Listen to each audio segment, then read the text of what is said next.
अगर आप एसईओ की फील्ड के अंदर क्लाइंट लेना चाहते हैं और आपको कंपेटिटर एनालिसिस करना नहीं आता या आपको इस चीज के बारे में इल्म नहीं है कि ये कैसे किया जाता है और without paid tool manually free के अंदर हम कैसे करेंगे, अगर ये चीजें आपको नहीं पता तो भाई यूं कह लें कि आपने एसईओ का जो दिल था ना, जिसको हम कंपेटिटर एनालिसिस कहते हैं, वो निकाल के साइड पे रख दिया है।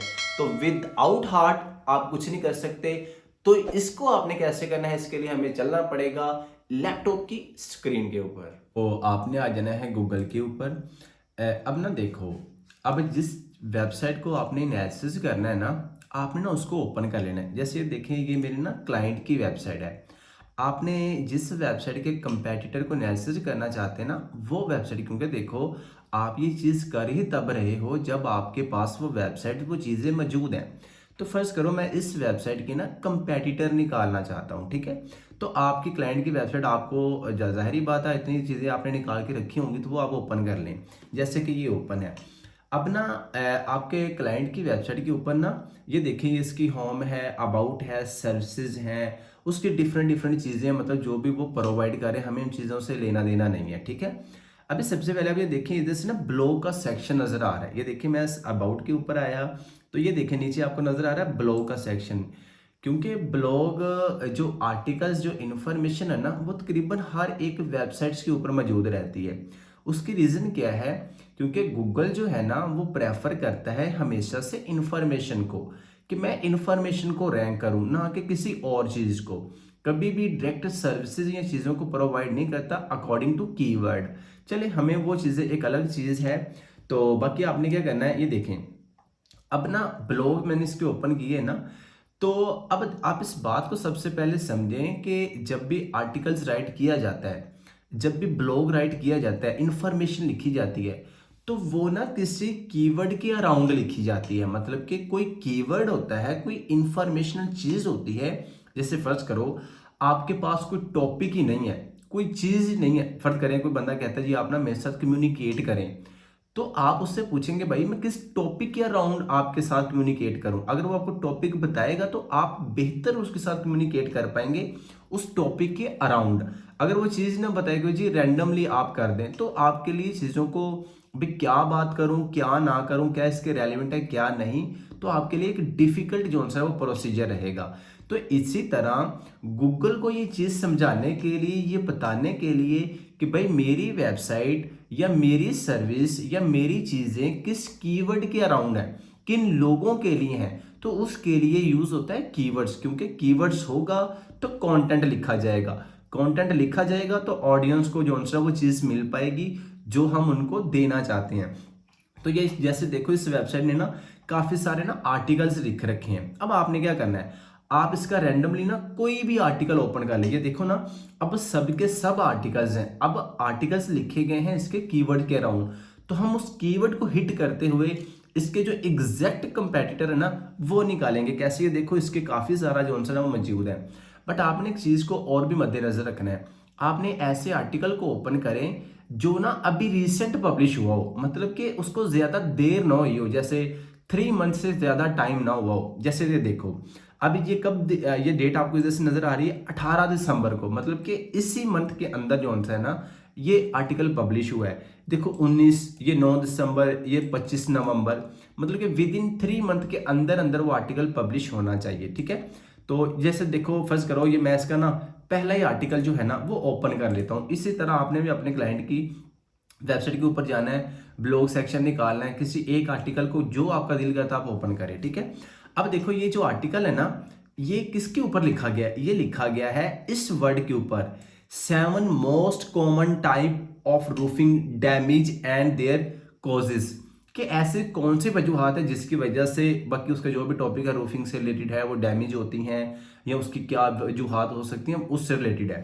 तो इसको मैंने कर लिया, इसकी मेन हेडिंग को, मतलब जिसके ऊपर कंटेंट लिखा गया है ना, उसकी जो मेन हेडिंग है मैंने उसको कर लिया इधर से Ctrl+C से कॉपी।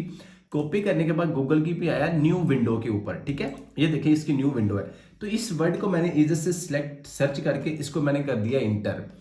अब ना इस बात को समझो कि इस क्लाइंट ने इस कीवर्ड को क्यों टारगेट किया है, क्यों अपनी वेबसाइट के ऊपर अभी रिसेंट इसके ऊपर आर्टिकल लिखा है। क्योंकि ये इंफॉर्मेशन, ये कीवर्ड उसकी सर्विस, उसकी प्रोडक्ट, उसकी चीज़ों से रिलेटेड है कि वो इस कीवर्ड के ऊपर चाहता है कि कभी भी ना गूगल वेबसाइट को रैंक नहीं करता, हमेशा कंटेंट को, कीवर्ड्स को और पेजेस को रैंक करता है। तो आपने इस बात को मद्देनजर रखना है, ठीक है।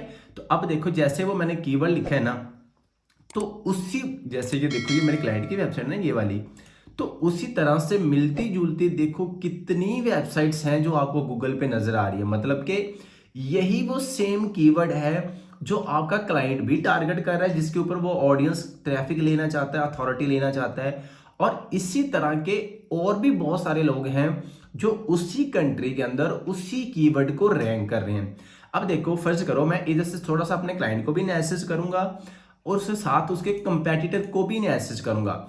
अब ना इधर से एक मेन चीज है जो आपने समझनी है, जो भी आप अपने क्लाइंट का कंपेटिटर निकाले ना, कम से कम 5x उसकी ट्रैफिक आपके क्लाइंट के कंपेटिटर की ज्यादा होनी चाहिए आपके क्लाइंट से। कैसे एग्जांपल देता हूं, फर्ज करो आपके क्लाइंट की वेबसाइट है 1000, ठीक है। तो अब आपने उसका जो क्लाइंट्स निकाला ना, वो 5x मतलब कि 5000 से उसकी ट्रैफिक हो, या फिर 10x 10,000 ट्रैफिक उसकी होनी चाहिए। मतलब कि आपके क्लाइंट से ज्यादा होगी तो आप वो बात बता पाएंगे कि भाई देखो, ये बंदा इतनी ज्यादा ट्रैफिक ले रहा है, इतनी ज्यादा अथॉरिटी ले रहा है, बट आप नहीं रह रहे, तब भी तो हम उसको गाइड कर पाएंगे अगर ये चीज हमें मालूम होगी तो अब कैसे करना है वो मैं आपको बताता हूँ। ये देखो, अब ये डिफरेंट जो है वो वेबसाइट्स आपके सामने इधर से क्या हुआ है निकल आएंगे। फर्स्ट करें, मैं इधर से ना कोई भी एक वेबसाइट, फर्स्ट करो मैं इस वेबसाइट को या इस वेबसाइट को किसी को भी ओपन कर लेता हूँ। फर्स्ट करो मैं ना इस वेबसाइट को ओपन कर लेता हूँ कि भाई ये इसका एक, देखो सेम कीवर्ड है, सेम वेबसाइट है। अभी एक चीज हमें पता चलेगी जब हम इसकी ट्रैफिक चेक करेंगे कि इस वेबसाइट की ट्रैफिक कहां से आ रही है और उस वेबसाइट की ट्रैफिक कहां से आ रही है जो आपका कंपेटिटर है। अब फर्ज करो ये मैंने ना जो कंपेटिटर निकाला ना, पहले मैं मोटी मोटी ना इसकी ट्रैफिक चेक करूंगा, ये ना हो कि जो मैंने कंपेटिटर निकाला उसकी ट्रैफिक हमारे क्लाइंट से भी कम हो, तो फिर वो तो मसला हो जाएगा। क्योंकि देखो, अगर आप स्ट्रॉन्ग पार्टी की उसको जो है वो मध्यम काबू रखोगे, उसके अकॉर्डिंग गाइड करोगे, तो वो बंदा समझ जाएगा कि भाई वाकई इस बंदे की इतनी ज्यादा अथॉरिटी है और किस वजह से ये बंदा मुझे गाइड करेगा। वो हमने आपको उसको बताना है उसकी ईमेल के अंदर। ये मैंने जो है ना उसके कंपेटिटर की ट्रैफिक को एनालिसिस कर रहा हूँ कि उसके कंपेटिटर की ट्रैफिक कितनी है।